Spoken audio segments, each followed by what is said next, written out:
క్రీస్తునాథుని యందు ప్రియ సహోదరి సహోదరులారా, సామాన్య 3వ ఆదివార ధ్యానాంశానికి మీకు స్వాగతం. ప్రతి సంవత్సరము సామాన్య కాలంలోని 3వ ఆదివారాన్ని దైవవాక్కు ఆదివారంగా 2019వ సంవత్సరం నుండి మనము కొనియాడుతూ ఉన్నాము. మన ప్రస్తుత పోపుగారైన ఫ్రాన్సిస్ పోపు గారు పరిశుద్ధ గ్రంథాన్ని అనువదించినటువంటి పునీత జెరోము గారి యొక్క 1600 మరణ వార్షికోత్సవ సందర్భంగా ఈ ఆదివారాన్ని మనకు పరిచయం చేస్తూ, దైవవాక్కు ఆదివారం నాడు మనము దేవుని యొక్క వాక్యాన్ని అధ్యయనం చేయడానికి, ఆ వాక్యాన్ని ప్రకటించటానికి, ఆ వాక్యానుసారంగా జీవించటానికి మనము మరింతగా కృషి చేయాలి అని మనకు పిలుపునిస్తూ ఉన్నారు. మరి ఆ పిలుపు మేరకు ఈరోజు మనము దైవవాక్కు ఆదివారాన్ని కొనియాడుతూ ఉండగా, ఈరోజు మనం ఆలకించేటువంటి పఠనాలు కూడా మనకు దైవవాక్కు విశిష్టతను మనకు తెలియజేస్తూ ఉన్నాయి. ఈ సందర్భంలో ప్రియ సహోదరి సహోదరులారా, మొదటిగా మనము మొదటి పఠనాన్ని నెహెమ్యా గ్రంథము 8వ అధ్యాయము 2, 4, 5, 6, 8 నుండి 10 వరకు ఉన్నటువంటి వచనాల నుండి గ్రహించాము.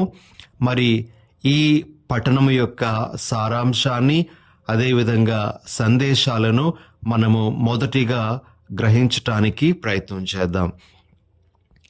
మనము ఈ పఠనం యొక్క భావాన్ని అర్థం చేసుకోవడానికి చారిత్రక నేపథ్యము క్లుప్తంగా తెలుసుకోవడం ఎంతైనా సమంజసం. క్రీస్తు పూర్వము 587వ సంవత్సరంలో బాబిలోనియా రాజైనటువంటి నెబుకద్నెజరు యూదయాను, యెరూషలేమును ముట్టడించి అందులో ఉండేటువంటి ప్రజలను తన బానిసలుగా బాబిలోనియాకు తీసుకొని వెళ్ళడం జరిగింది. అదే సందర్భములో మరి యెరూషలేము నగరాన్ని, యెరూషలేము దేవాలయాన్ని కూడా అతడు ధ్వంసం చేయడం జరిగింది. అయితే సుమారు 50 సంవత్సరాల తర్వాత, అనగా క్రీస్తు పూర్వము 537లో పర్షియా రాజు అయినటువంటి సైరస్ ఈ బాబిలోనియులను ఓడించిన తరువాత అక్కడ ఉన్నటువంటి ఇజ్రాయేలీలకు విమోచనము దయచేసి వారు తిరిగి తమ స్వంత దేశానికి, యూదయా ప్రాంతానికి తిరిగి వెళ్ళిపోవచ్చు అనేటువంటి అనుమతిని ఇవ్వడం జరిగింది. తిరిగి వచ్చినటువంటి ప్రజలు క్రీస్తు పూర్వము 516లో యెరూషలేము దేవాలయాన్ని పునర్నిర్మించుకున్నారు. దేవాలయాన్ని నిర్మించుకున్నారు కానీ మతపరమైనటువంటి పునరుజ్జీవం వారికి ఇంకా కలగలేదు. ఆ తరువాత క్రీస్తు పూర్వం 458లో ఎజ్రా అనేటువంటి యాజకుడు, ప్రవక్త యెరూషలేముకు వచ్చి ప్రజలకు మతపరమైనటువంటి పునరుజ్జీవం కలిగించటానికి ప్రయత్నం చేశాడు. అదేవిధంగా క్రీస్తు పూర్వము 445లో నెహెమ్యా అనేటువంటి వ్యక్తి గవర్నరుగా పర్షియా నుండి వచ్చి మరి యూదయా ప్రాంతంలో ప్రజలకు చేదోడు వాదోడుగా నిలవడం అనేటువంటిది జరిగింది. ఈరోజు మనం ఆలకించినటువంటి మొదటి పఠనము అనగా ఎజ్రా ధర్మశాస్త్రాన్ని ప్రజలకు చదివి వినిపించడం, మరి లేవీయులైనటువంటి వారు ఆ ధర్మశాస్త్రం యొక్క తాత్పర్యాన్ని ప్రజలకు వివరించడం అనేటువంటిది క్రీస్తు పూర్వము 445వ సంవత్సరంలో జరిగినట్లుగా మనకు తెలుస్తూ ఉంది. ప్రియ సహోదరి సహోదరులారా, ఈరోజు మనము మొదటి పఠనంలో ఆలకించాం. ఎజ్రా ధర్మశాస్త్రాన్ని తీసుకొని వచ్చి ఒక ఎత్తైనటువంటి కొయ్య వేదిక మీద నిలబడి తెల్లవారుజాము నుండి మధ్యాహ్నం వరకు చదవడం అనేటువంటిది జరిగింది. ఆ చదివినటువంటి ధర్మశాస్త్రాన్ని లేవీయులు కొంతమంది వివరించి ప్రజలకు దాని యొక్క భావాన్ని తెలియజేయడం జరిగింది. ఆ ధర్మశాస్త్రాన్ని ఆలకించినటువంటి ప్రజలు దుఃఖము పట్టలేక బోరున ఏడ్చారు అని కూడా మనము ఈరోజు వాక్యంలో వింటూ ఉన్నాం. మరి ప్రియ సహోదరి సహోదరులారా, ఈ వాక్యము ద్వారా మనము మొదటిగా 2 విషయాలను నేర్చుకోవడానికి ప్రయత్నం చేద్దాం. ధర్మశాస్త్రాన్ని ఎజ్రా చదివిన తరువాత ఇజ్రాయేలీ ప్రజలలో 2 రకాలైనటువంటి స్పందనలు మనకు కనిపిస్తూ ఉన్నాయి. వాటినే మనము ఈరోజు 2 ముఖ్య సందేశాలుగా స్వీకరించడానికి ప్రయత్నం చేద్దాం. మొట్టమొదటి స్పందన ఏమిటి అంటే, వారు దుఃఖము పట్టలేక బోరున ఏడ్చిరి. నెహెమ్యా గ్రంథము 8వ అధ్యాయము 9వ వచనంలో ఈ విషయాన్ని మనము వింటాం. అయితే ప్రియ సహోదరి సహోదరులారా, వారు ఆ విధంగా దుఃఖించటానికి, ఏడ్వడానికి గల కారణం ఏమిటి అంటే, మొదటిగా వారు దేవుని యొక్క ప్రేమను ఆ ధర్మశాస్త్రమును వింటూ ఉండగా గ్రహించారు. దేవుని యొక్క విశ్వసనీయతను వారు ఆ సమయంలో గుర్తించగలిగారు.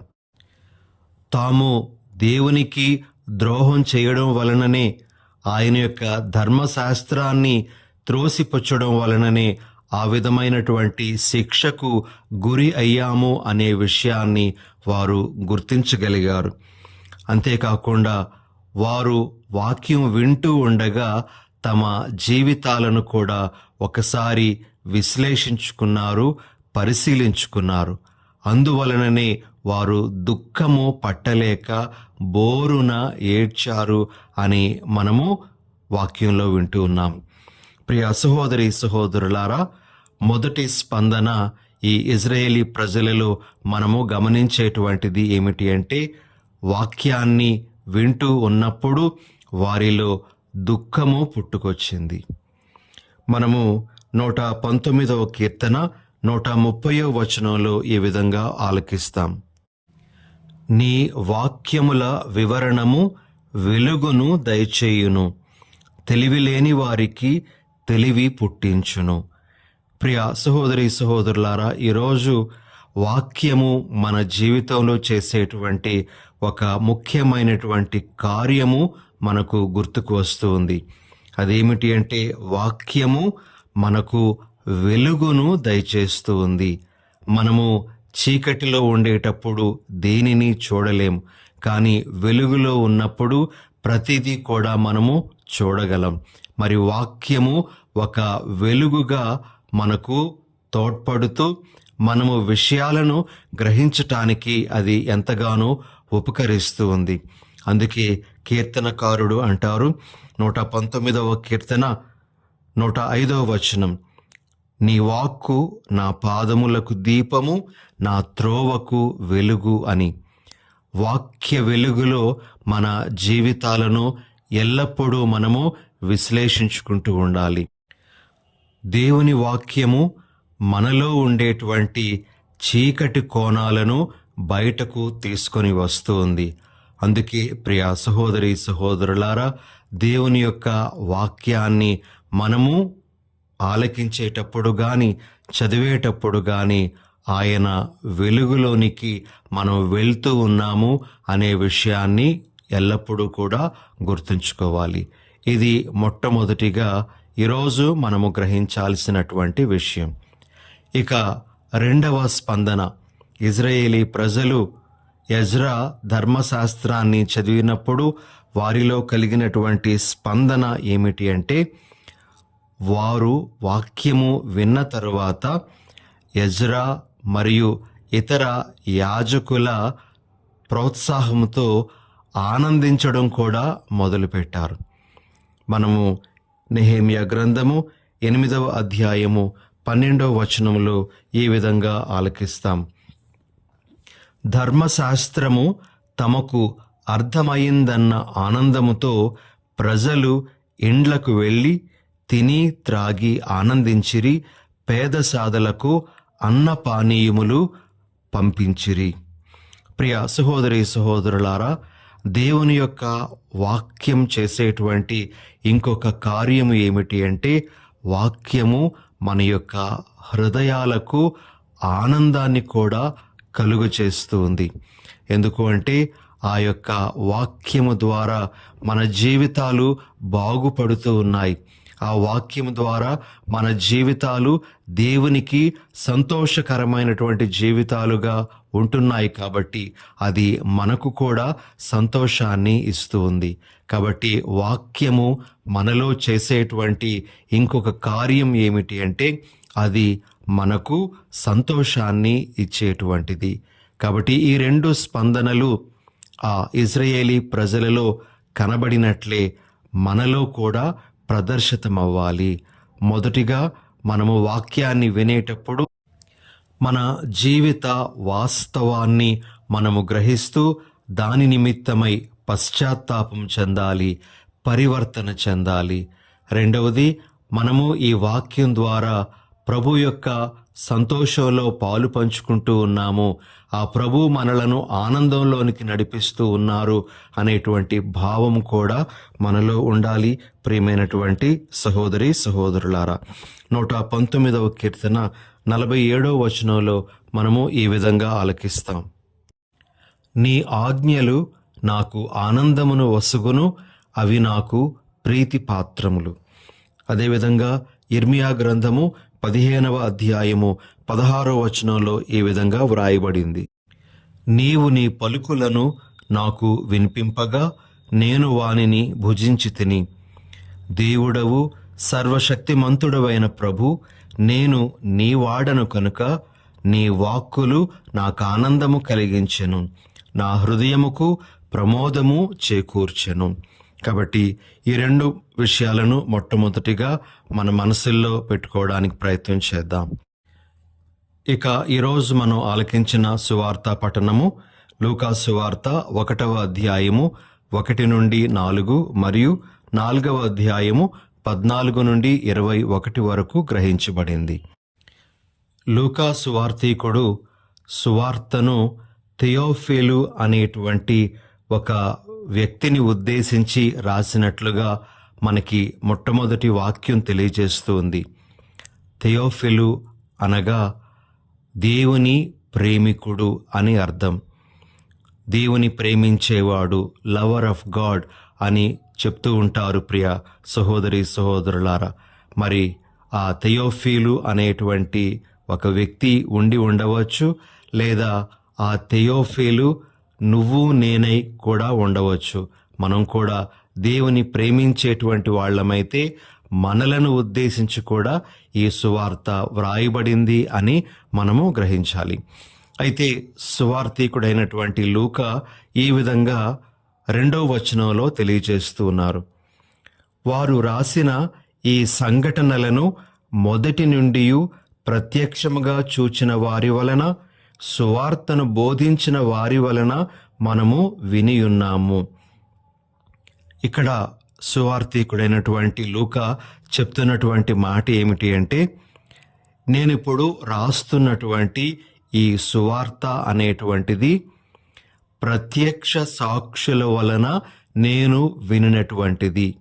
ప్రత్యక్ష సాక్షులు అంటే యేసు ప్రభు యొక్క అపోస్తులు, శిష్యులు, వారి వలన వినినటువంటి దానిని, అదేవిధంగా వారు బోధించినటువంటి విషయాలను ఆధారంగా చేసుకొని నేను రాస్తూ ఉన్నాను అని లూకా గారు అంటూ ఉన్నారు. దీని ద్వారా లూకా చెప్తున్నటువంటి విషయం ఏమిటి అంటే, నేను రాసేటువంటిది ఊహాజనితం కాదు, ఇది వాస్తవము, ఇది నిజంగా జరిగినటువంటిది అని ఆయన మనకు తెలియజేస్తూ ఉన్నారు.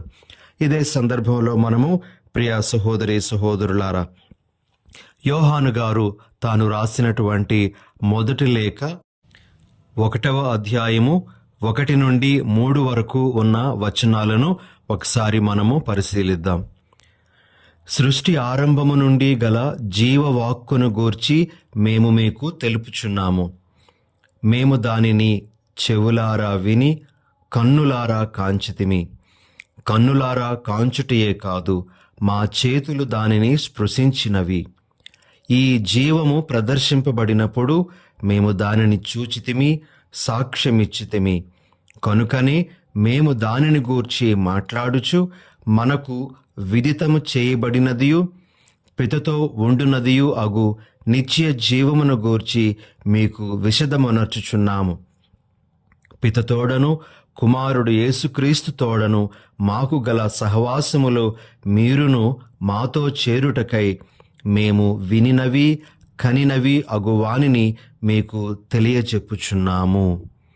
ఈ విధంగా యోహాను గారు కూడా మేము ఏదైతే చూసామో, ఏదైతే విన్నామో దానినే మీకు ఇప్పుడు తెలియజేస్తూ ఉన్నాము అని చెప్పడం జరుగుతుంది.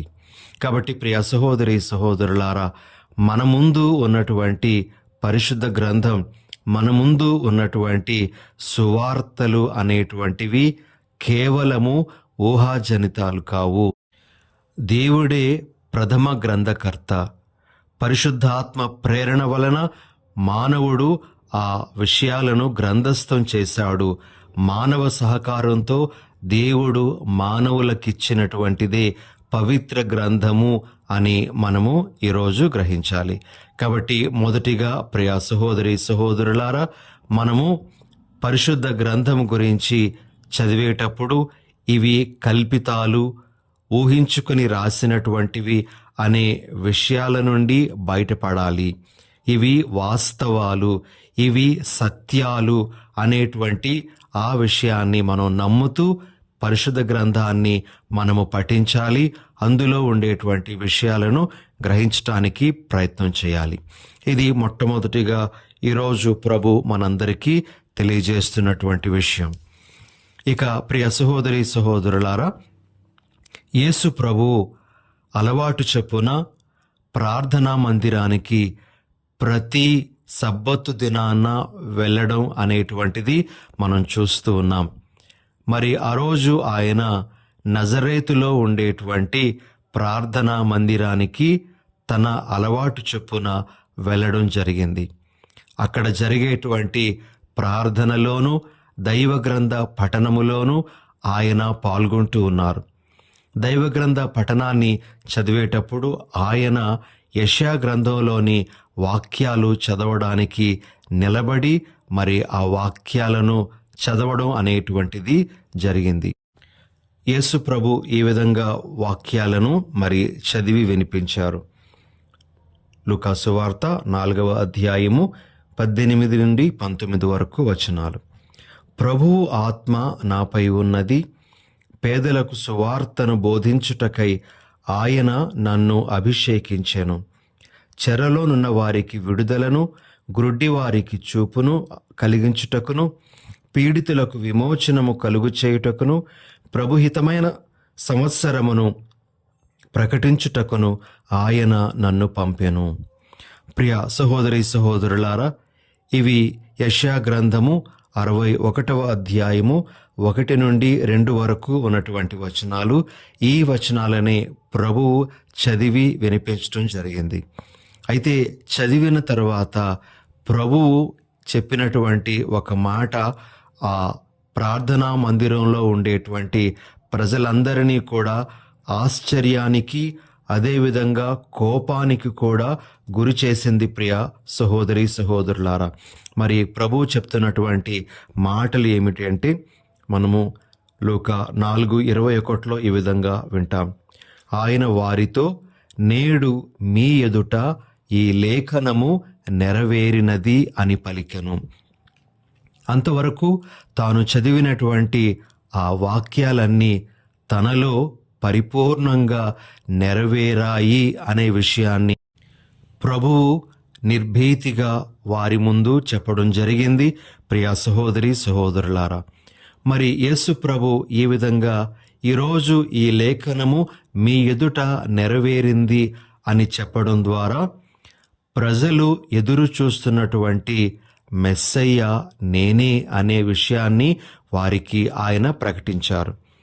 మెస్సయ్య అంటే అభిషేకము పొందినవాడు అని అర్థము. ప్రియ సహోదరి సహోదరులారా, మరి యేసు ప్రభువు అభిషేకము అంటే యాజకునిగాను, ప్రవక్తగాను, కాపరిగాను ఆయన అభిషేకాన్ని ఒకే సమయములో పొంది మరి ఆయన తన యొక్క బాధ్యతను నెరవేర్చటానికే వారి ముందు ఉన్నారు అనే విషయాన్ని వారికి ప్రకటించటం జరిగింది. మనము దీని ద్వారా గ్రహించాల్సినటువంటి మొట్టమొదటి విషయం ఏమిటి అంటే, ప్రవక్తలందరూ తెలియజేసిన, ఎంతోమంది భక్తులు వేచి చూసిన మెస్సయ్య యేసు ప్రభువే అనే విషయము ప్రభువే స్వయంగా తెలియజేస్తూ ఉన్నారు.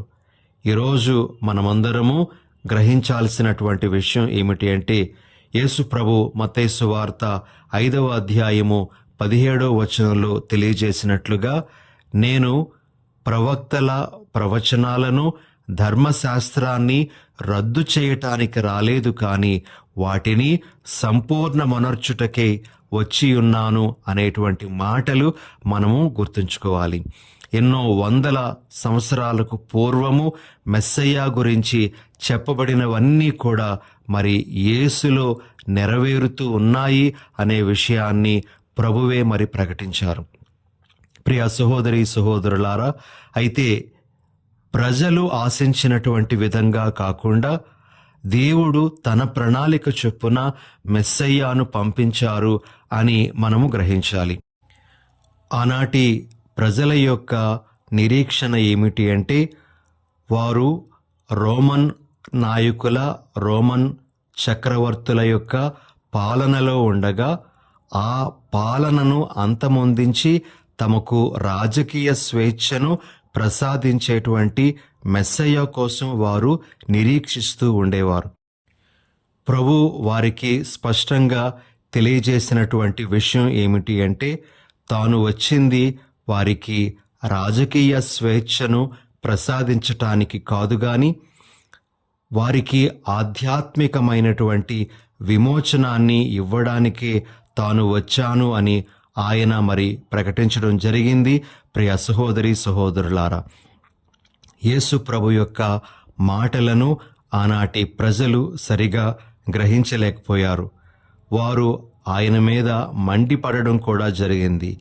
ఆయనను చంపడానికి కూడా వారు వెనుదీయలేదు. ప్రియమైన సహోదరి సహోదరులారా, మరి యేసు ప్రభు మెస్సయ్యగా, దేవుని యొక్క వాగ్దానముగా వారి దగ్గరకు వచ్చినప్పుడు వారు నిజమైనటువంటి మెస్సయ్య ఈయనే అనే విషయాన్ని వారు గ్రహించలేక మరి ఆ భాగ్యాన్ని వారు పోగొట్టుకున్నారు. ప్రియులకు సహోదరి సహోదరులారా, మనము మన దగ్గరకు మెస్సయ్యగా వస్తున్నటువంటి ఆ ప్రభువుని ఎంతవరకు స్వీకరించగలుగుతూ ఉన్నాము? ఆ ప్రభువును ఎంతవరకు మన జీవితాలలో ఆహ్వానించగలుగుతూ ఉన్నాము? మనకు నిజమైనటువంటి విమోచనను, విడుదలను అనుగ్రహించేది, మన ఆధ్యాత్మిక అంధత్వాన్ని తీసివేసేది, మనలను నిజమైనటువంటి సంతోషదాయకమైన సంవత్సరంలోనికి, యుగములోనికి నడిపించేది ఈ యేసు ప్రభువే అని మనము ఎంతవరకు విశ్వసించగలుగుతూ ఉన్నాము? మన యొక్క నమ్మకాన్ని ఎంతవరకు ఆయన మీద పెట్టుకోగలుగుతూ ఉన్నామనే విషయాన్ని ఈరోజు మనము పరిశీలించుకోవాలి. నిజమైన మెస్సయ్య యేసే అనే విషయాన్ని పూర్తిగా నమ్ముతూ మన జీవితాలను ధన్యం చేసుకోవాలని ఈరోజు ఈ పఠనము మనకు తెలియజేస్తూ ఉంది. ఈ సందేశాలన్నీ మన మనసులో పెట్టుకొని ప్రభు మనకు తెలియజేస్తున్న విధంగా మనము నడుచుకోవడానికి ప్రయత్నం చేద్దాం. ప్రార్థన చేసుకుందాం. దయగల ప్రభువా, ప్రేమగల మా తండ్రి, ఈ ఆదివారాన్ని దైవవాక్కు ఆదివారంగా కొనియాడుతూ ఉండగా మీ వాక్యాన్ని మేము ఆలకించి, మీ వాక్యాన్ని మేము మా జీవితాలలో పదిలపరుచుకుంటూ ఆ వాక్యానుసారంగా జీవించే వరాన్ని అనుగ్రహించమని మా ప్రభువైన యేసు నామమున అడిగి వేడుచున్నాం తండ్రి. ఆమెన్.